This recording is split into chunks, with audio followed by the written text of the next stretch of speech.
Saya tunjukkan dulu materi yang akan dibahas.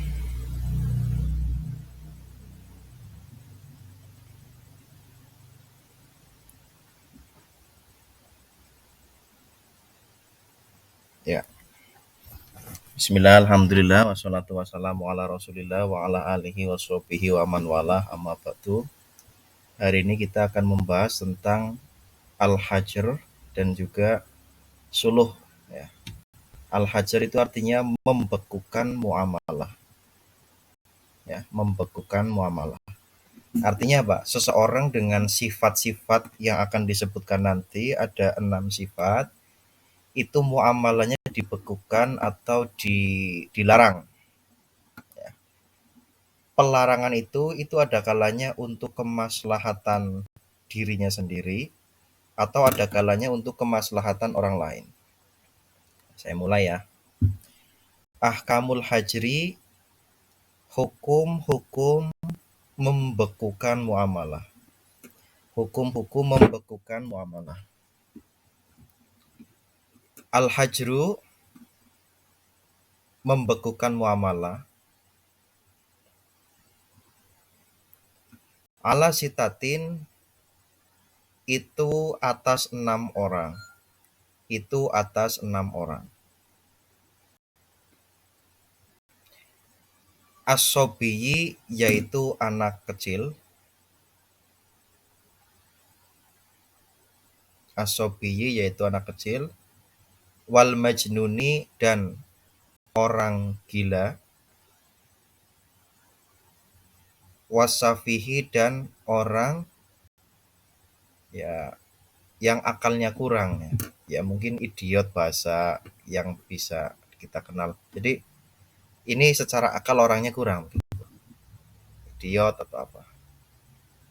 Bahasa Jawanya mendo ya. Jadi akalnya itu kurang bisa sebagaimana orang sebagaimana wajarnya ya. Jadi anak kecil, orang gila dan orang yang akalnya kurang. Nah, 3 orang ini dilarang muamalah ya. Mengapa? Ini yang dimaksud dilarang di sini adalah dilarang dalam bermuamalah yang bersifat hartawi, yang berkaitan dengan harta, jual beli, sewa menyewa ya, dan transaksi-transaksi yang lain. Mengapa dilarang bagi mereka? Karena nanti bisa merugikan diri mereka sendiri ketika mereka melakukan muamalah sendiri. Anak kecil kebetulan kaya ya. Dia asal dimintai tanda tangannya saja, kemudian hartanya secara otomatis beralih kepada orang yang memberikan tanda tangan, ya otomatis itu sungguh sangat merugikan anak kecil tersebut ya. Anak kecil memegang uang 10 juta ya, membeli jajan oleh penjualnya ini 10 juta gitu. Terus anak kecil itu karena belum bisa mikir dibayar saja 10 juta. Yaitu maka itu kemudian akan menyebabkan dia rugi sendiri gitu. Ya. Begitu pula majnun orang gila dan safih itu begitu. Lah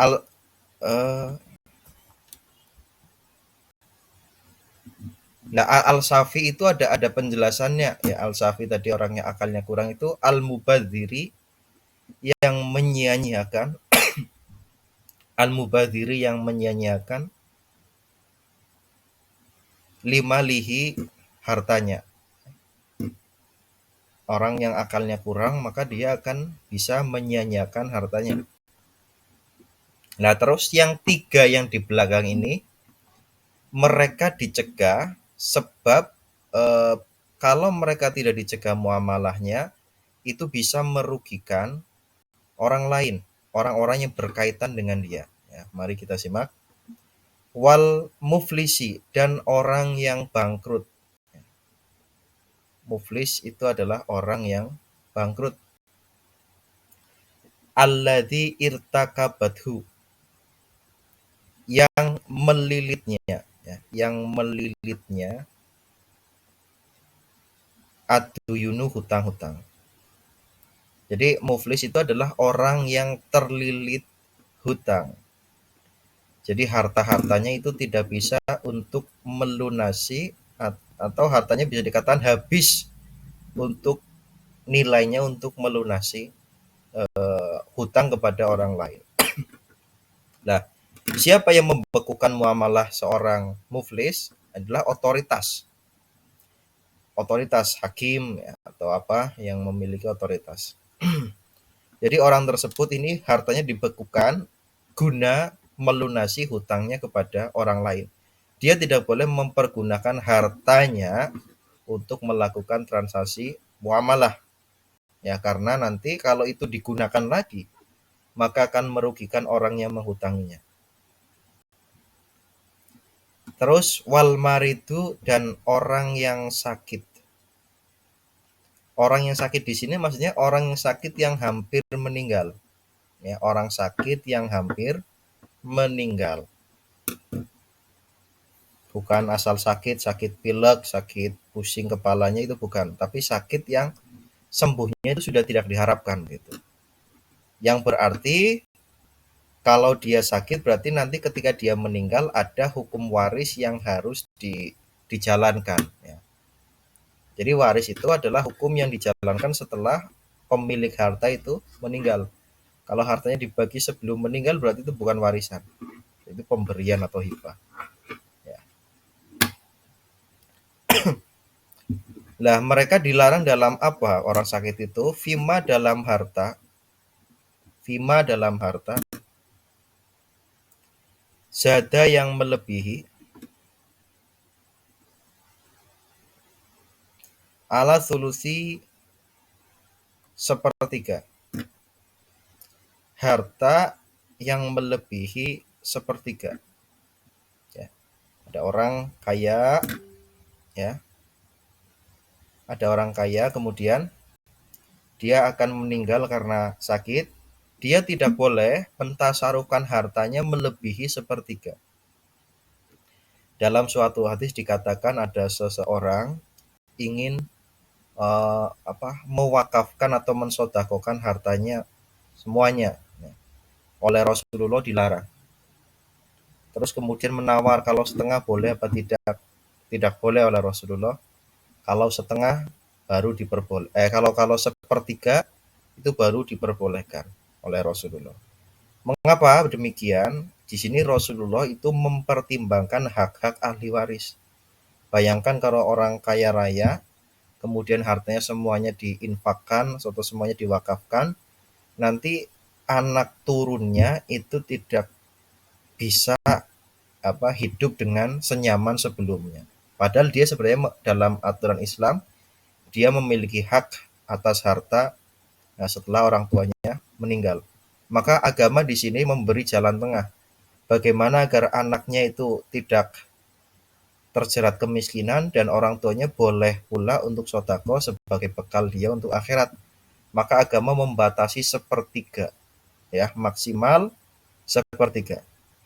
Ketika dilalah. Ketika kebetulan orang tua tersebut itu mentasarufkan sampai setengah, maka yang sah hanya sepertiga, yang lain tidak sah. Kecuali diizinkan oleh anak semua ahli warisnya. Semua ahli waris mengizinkan monggo Pak, itu harta setengahnya atau bahkan keseluruhannya diamalkan saja, dijariahkan saja. Kalau diizinkan oleh ahli warisnya maka boleh.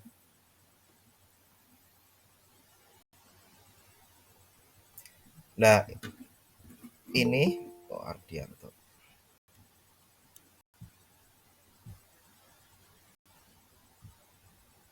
Ya, gitu ya. Ini berlaku ketika memang orang tuanya itu tidak memiliki hutang. Lah kalau orang tuanya itu memiliki hutang dan hutangnya bahkan melebihi setengah, ya maka itu dilarang lebih dari setengah karena kalau beliau meninggal hutangnya harus dilunasi. Ya, jadi hutangnya itu harus dilunasi. Jadi ketika dia mau sodako tapi dia punya hutang, ya maka yang harus dilakukan adalah pembayaran hutangnya itu sehingga nanti dicegah juga. Kalau ternyata hutangnya itu adalah bahkan semua hartanya, ya berarti dia seluruh hartanya juga dilarang untuk bermuamalah. harus dibayar hutangnya. Di sini malah ahli waris nanti bisa tidak mendapatkan apa-apa karena hutangnya yang banyak itu. Terus kemudian wal abdu dan hamba, hamba sahaya. Ya. Zaman dulu masih ada hamba, maka dalam fikih masih diatur. Lam yu'zan lahu, yang tidak diizinkan oleh tuannya.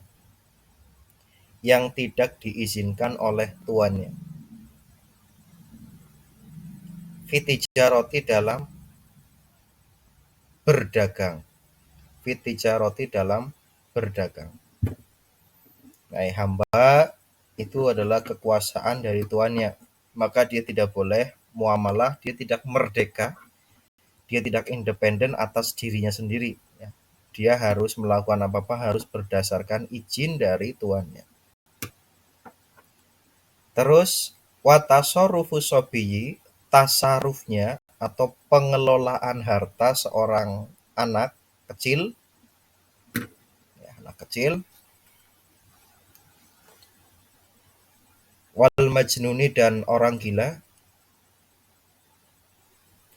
wasafihi, dan safih, tadi orang yang kurang akalnya, hoiru sohihin, itu tidak sah. Hoiru sohihin, itu tidak sah. Watasaruful muflisi, tasarufnya muflis, tadi orang yang bangkrut. Kecepatan. Oh ya udah, tak kira udah pelan sekali. Oke, saya ulangi dari watasarufu sobi ya. Tadi kan beberapa kata sudah pernah diterjemahkan di atas. Jenengan boleh tidak menerjemahkan. Ya, kalau yang di atas sudah ada. Tasarufu sobiyi, tasarufnya anak kecil. Wal majnuni, dan orang gila. Wasafihi,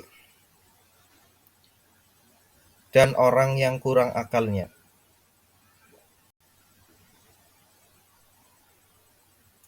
Khairu sohihin, itu tidak sah. Khairu sohihin, itu tidak sah.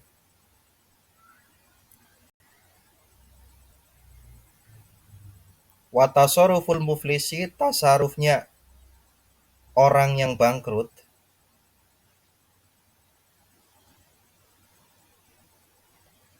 Yasihu, itu sah.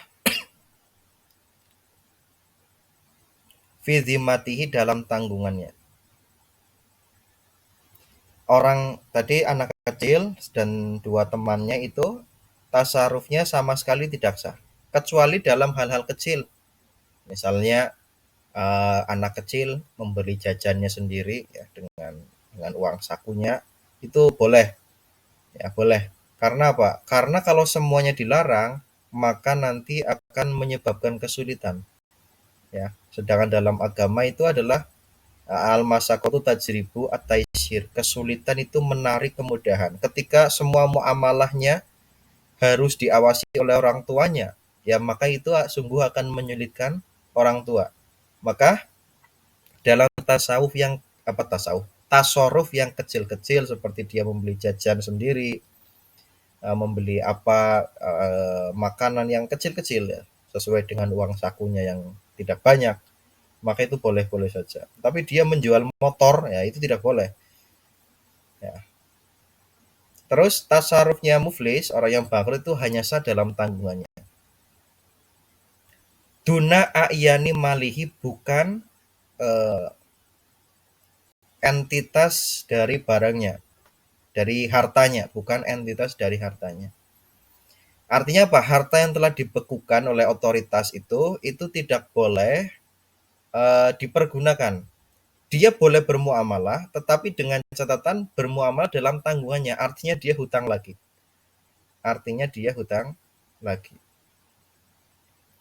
Atau ini bisa dalam akad salam begitu ya. Akad salam. Dia dipesani, maka ada uang muka dari pembelinya, kemudian dia mencari barang, maka itu boleh. Dengan catatan intinya tidak menggunakan uang atau harta yang telah dibekukan itu. Watasaruful mariti, tasarufnya orang yang sakit, yang hampir meninggal ya.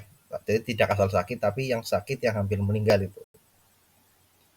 Fima dalam perkara, dalam harta boleh. Zada yang melebihi, ala sulusi sepertiga, maukufun itu digantungkan. Maukufun itu digantungkan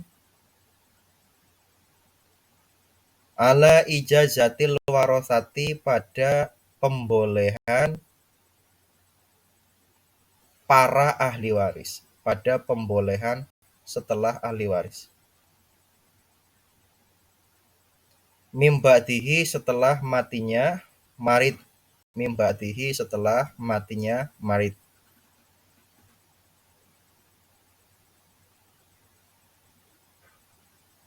Nah, tasarufnya seorang yang sakit yang melebihi sepertiga, ya biasanya misalnya orang tua ini berwasiat atau ingin mewakafkan gitu ya. Maka itu pembolehan itu nanti dilaksanakan mengenai boleh atau tidaknya setelah orang tuanya meninggal. Ya. Wa tasarruful abdi, tasarufnya hamba, yakunu itu fi zimmatihi dalam tanggungannya. Dalam tanggungannya, yattabi'u yang mengikuti, yattabi'u yang mengikuti, bihi padanya, bada itkihi setelah kemerdekaannya, setelah dia merdeka. Tasarufnya hamba melakukan jual beli atau akan muamalah yang lain, maka itu kemudian menjadi hutang bagi dia yang kemudian mengikuti setelah dia merdeka. Ini tidak usah jelimet-jelimet pembahasannya karena sudah tidak ada gitu ya. Nah sekarang ahkamus sulhi ya. Nah, sampai sini ada yang ditanyakan apa tidak? Tidak ada, Bapak. Oke, berarti sudah paham ya. Nah, ini saya menggunakan kitab Hoyah wa Takrib karena kitab ini tuh berisi poin-poin besar. Jadi karena berisi poin-poin besar tanpa penjelasan yang spesifik, ini hukum ini bisa tetap gitu ya. Bisa ini hukum-hukum prinsipil ya, hukum-hukum prinsipil. Ya, sekarang ahkamu sulhi. Apa? Ya betul. Hukum-hukum berdamai atau suluh atau rekonsiliasi, ya, berdamai. Adanya perdamaian berarti setelah ada perselisihan. Nah, dalam konteks bermuamalah biasanya ini adalah mengenai berebut suatu hal, saling mengklaim bahwa itu adalah barang miliknya begitu. Nah, ini ada dua orang saling berdebat bahwa ini adalah barang saya, ini barang saya gitu dan seterusnya. Konflik sengketa tanah begitu misalnya ya, saling mengklaim, saling mengakui ya. Tetapi kemudian tidak selesai, maka jalannya adalah suluh ya, berdamai. Wayasihu dan sah, wayasihu dan sah, asulhu suluh atau rekonsiliasi, ma'al ikrori serta beserta pengakuan ya, beserta pengakuan. Fil amwali dalam harta-harta, wama dan perkara, afdo yang mendatangkan, afdo yang mendatangkan, ilaiha kepada harta. Suluh akad damai itu sah disertai dengan pengakuan. Jadi begini misal, berselisih mengenai ini tanah saya, ini bukan, ini tanah saya, dia milikku bukan milikmu begitu ya. Lah itu kan kemudian saling mengklaim. Lah untuk jalan damainya maka salah satu harus mengakui ya sudah ini milik kamu, tapi di belakang ada akad lainnya begitu. Sesudah ini menjadi milikmu itu diakui dulu. tapi kemudian nanti ada konsekuensi yang harus dilakukan. Wahwa suluh itu atau rekonsiliasi nau'ani ada dua macam.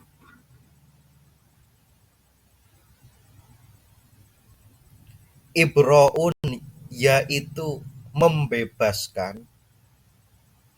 Ibro'un yaitu membebaskan. Wa mu'awadotun dan membayar atau mengganti. Fal ibro'u membebaskan iktisoruhu itu mencukupkannya seseorang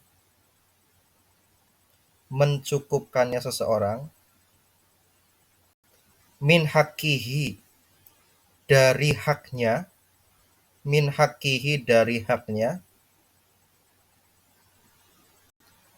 ala ba'dihi atas sebagian saja.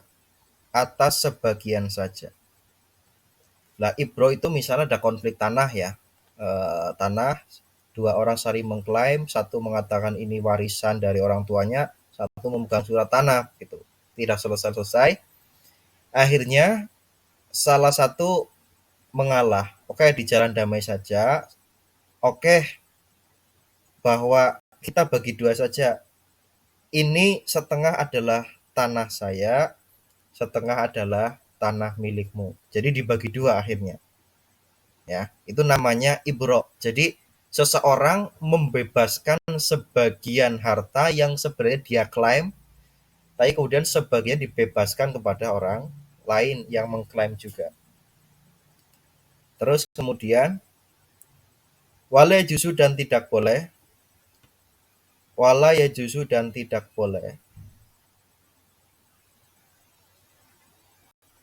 taklikuhu menggantungkan suluh ngala syarti pada syarat, ala syartin pada syarat. Jadi rekonsiliasi itu tidak boleh digantungkan.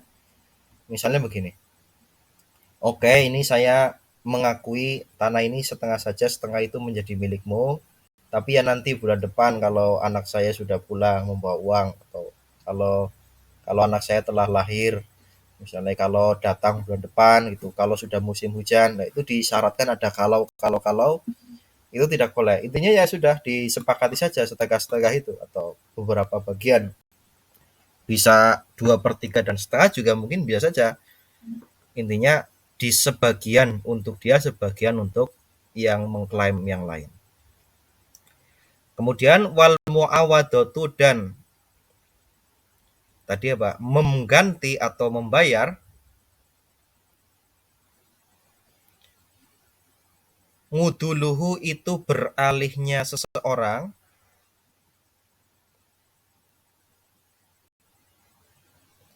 ngan hakihi dari haknya ila ghairihi pada orang lain.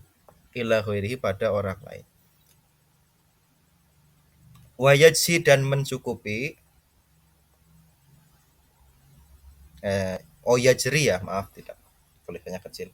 Wayajri dan berlaku alaihi bagi orang itu hukmul baingi hukum jual beli. Ya, jadi muawat itu jadi begini. Jadi misal tadi ada konflik tanah diperselisihkan, muawat itu tadi membayar atau mengganti gitu ya. Beralih seseorang dari haknya kepada orang lain ya. Jadi ya sudah itu tanah semuanya milikmu, tapi ini tak bayar saja, dibayar ya.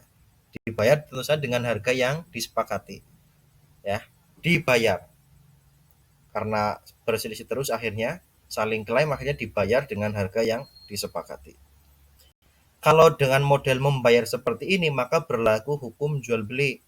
Di hukum jual beli itu ada khiyar misalnya nggih. Ada dan aturan-aturan yang berjual beli lain ya. Ada khiyar ya, harus disaksikan barangnya gitu, dan seterusnya. Ya, materinya cukup sampai sini karena materi yang selain ini sudah cukup usang lah untuk dibahas. Jadi cukup sampai sini. Sampai sini ada yang dipertanyakan atau tidak?